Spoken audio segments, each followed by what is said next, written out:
একটি মোড়গের কাহিনী। সুকান্ত ভট্টাচার্য।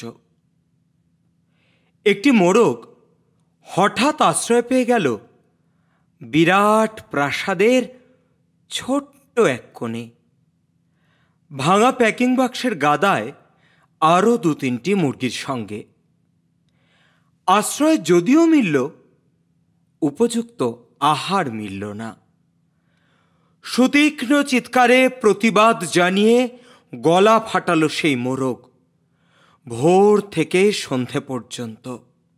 তবুও সহানুভূতি জানালো না সেই বিরাট শক্ত ইমারত। তারপর শুরু হলো তার আস্তা করে আনাগোনা। আশ্চর্য, সেখানে প্রতিদিন মিলতে লাগলো ফেলে দেওয়া ভাত, রুটির চমৎকার প্রচুর খাবার। তারপর এক সময় আস্তা করেও এলো অংশীদার।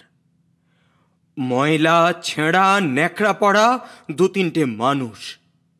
কাজেই দুর্বলতর মোরগের খাবার গেল বন্ধ হয়ে। খাবার, খাবার, খানিকটা খাবার।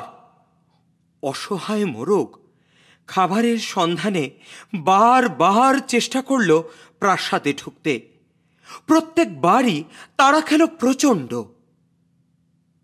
ছোট্ট মোরগ ঘাড় উঁচু করে স্বপ্ন দেখে প্রাসাদের ভেতর রাশি রাশি খাবার।